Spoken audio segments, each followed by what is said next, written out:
Hola, bienvenidos, bienvenidas a mi programa, Maxi el Explorador. Ahí está la cámara para que saluden. Hoy tenemos un tema bastante interesante con Maca, Pedro y Bruno. Vamos a hablar sobre el trastorno de déficit de atención. Y bueno, como ya saben, mi programa se basa en analizar problemas de la psicología en relación a dos perspectivas que están muy explícitas en el texto de Cornejo, sobre la perspectiva científica de la psicología y la perspectiva hermenéutica de la psicología. Así que hoy día vamos a intentar responder la pregunta sobre hasta qué punto es beneficioso el diagnóstico. Y te doy el pase, Maca, para que comience a hablar sobre el tema.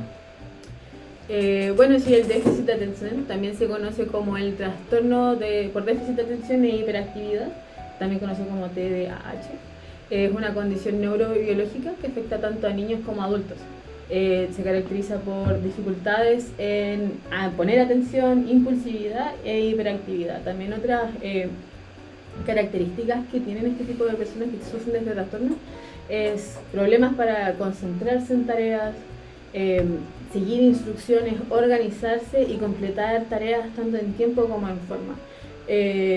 Además de también tener comportamientos impulsivos y problemas para controlar emociones. No sé si alguno de ustedes ha experimentado alguno de estos síntomas que quiere compartir con nosotros.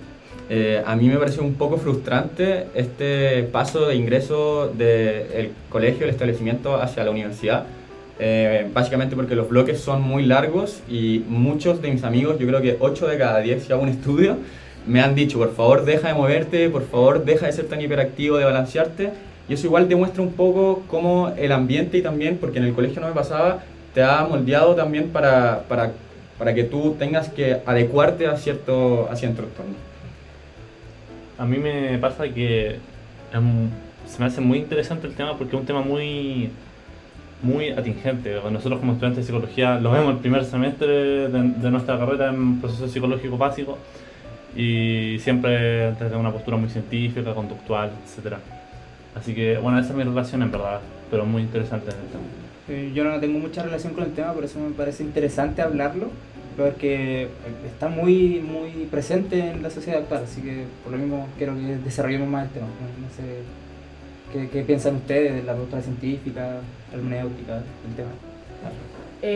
Bueno, yo tengo una postura que es más científica ante esta idea, ¿no?, del diagnóstico. Yo creo que sí es muy beneficioso diagnosticar, porque el diagnóstico, tanto el diagnóstico temprano como la planificación del tratamiento son muy importantes. ¿Por qué? Porque el diagnosticar temprano nos ayuda a que las personas que sufren de este trastorno tengan apoyo desde el principio y que siempre tengan una manera de salir adelante y enfrentar este problema, y además individualizar el tratamiento a cada uno, cosa de que podamos abordar los distintos problemas que cada persona pueda tener. En base a eso, yo creo que mencionaste una palabra súper importante, que es la adecuación. Yo no creo que sea el individuo al que tengamos que concentrarnos como científicos. De hecho, yo estoy en una crítica del cientificismo porque en verdad no tiene una base empírica. Los medicamentos del trastorno de déficit de atención, como el Ritalin, como los anfetaminas, como el Adderall, tienen de hecho consecuencias en el sistema nervioso central, como la presión sanguínea, la temperatura corporal, problemas de sueño, y en base a esa misma línea no hay una evidencia anatómica o fisiológica que demuestre anomalías en regiones cerebrales. Por eso mismo yo creo que tenemos que fijar el problema como con un ojo más reflexivo, al decir que la ciencia ha tomado como la verdad absoluta, reemplazando a la religión como la ciencia dominante. Entonces hay que tener mucho ojo con lo que nuestra ciencia pueda producir desde la psicología también, porque hay que ver como la dependencia, la universalidad que está generando la industria farmacológica, porque tiene un poder superior que determina y etiqueta las verdades absolutas. Entonces, no sé si tú desde la mirada hermenéutica tienes algo sobre el poder que puede generar esto. Sí, súper interesante eso, que la industria farmacéutica y la comunidad científica están teniendo un poder muy relevante, o sea, como una postura, o sea, una imagen muy fuerte. Y en un texto de Foucault se habla sobre el poder disciplinario y el poder psiquiátrico, y esto como que controla mucho, o sea, querer hacer todo un orden que puede traer muchos problemas si uno deja de contextualizar a las personas, o sea, como que todos es un grupo que es igual, y eso no es así. O sea, en un texto que leí sobre una universidad colombiana se habla de los problemas que se generan en una familia con un niño o una niña de muy baja edad que se diagnostica con este trastorno. Y entre esos problemas puede ser como la falta de atención que se le da a los otros hermanos que tenga la persona diagnosticada, o hasta los mismos padres que le dan una atención mayor a esta persona. E incluso los padres se pueden despreocupar de sus intereses personales o sus intereses profesionales.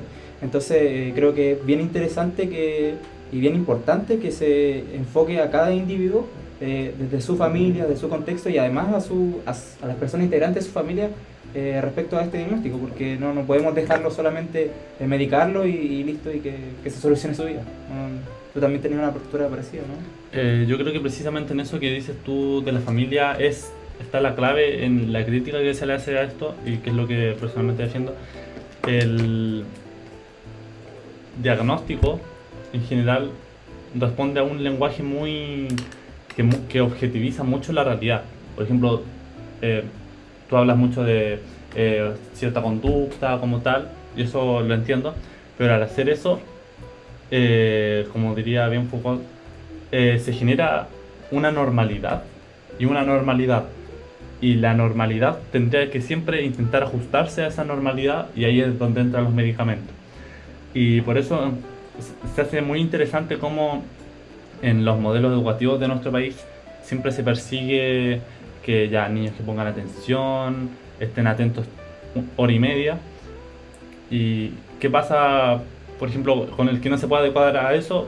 Tiene que tomar un programa especial porque tiene déficit de atención.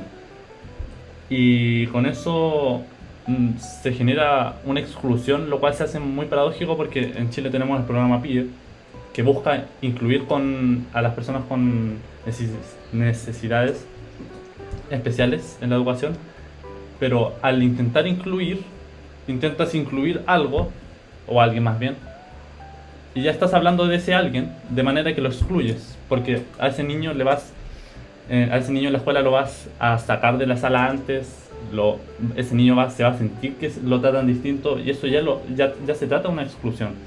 Por eso, a modo de concluir por mi parte, yo estoy muy a favor de la ciencia y sigo mucho lo que dice la ciencia, pero creo muy importante cómo influye la familia y cómo influye el contexto escolar en este niño y adolescente.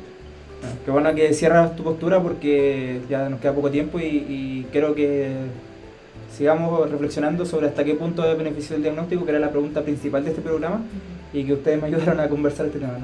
No sé qué dices tú. Encontré muy interesante sus posturas, abrieron un poco mi mente ante la idea que tenía originalmente. Yo creo que en parte es porque la psicología experimental original, decía Wundt, que lo que teníamos que hacer era tener métodos científicos que fueran realmente rigurosos para poder investigar estos procesos mentales y la conducta humana en general. Entonces tal vez perdimos un poco ese foco en el camino y nos enfocamos mucho en la industria farmacéutica, en el daño que le genera a las otras personas que conviven con estas personas que tienen el diagnóstico. También sí hacer una acotación en cuanto al tema de la inclusión en el colegio. Muchas veces el tema de la inclusión escolar, es cierto que se excluye de cierta manera a los niños porque están categorizados por sus dificultades académicas, pero la idea también es que una persona como profesor pueda adaptar las cosas de que ellos puedan aprender tanto como el resto de los niños sin estas adaptaciones especiales. Entonces igual es importante entender que a veces el diagnóstico igual puede ser beneficioso. Sí, yo quiero concluir en realidad que yo creo que todos tenemos un piso básico que va a depender del caso, el diagnóstico o no diagnóstico, pero quiero dejar bien claro que nosotros sabemos que funciona el medicamento, sabemos que puede tener una implicancia directa y explícita a corto plazo, pero no sabemos cómo funciona. Y eso genera un paradigma y una problematización en base a que nosotros estamos medicalizando y patologizando cosas a nivel biológico cuando puede que sean a nivel social. Y eso de la ciencia lo ha tomado mucho y es una crítica directa porque se ha tomado a aspectos que no le pertenecen. En ese sentido, la neuroimagen lo puede demostrar, los estudios correlacionales con cerebros y cómo no hay distinciones en personas y niños con déficit de atención con la gente que se dice que es normal. Sí, bueno, cerrando ya este programa, llegando al final, creo que es bien interesante el tema, hay que desarrollarlo harto. Y sí, la ciencia nos puede ayudar mucho, pero también hay que ver cada persona en su contexto. Muchas gracias.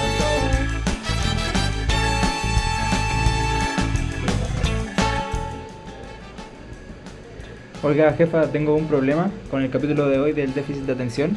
Me llegó una información que el descubridor del trastorno dijo que era un constructo social y era un trastorno ficticio, así que tenemos un problema y no sé qué hacer. Ahí me avisa y me paga, por favor.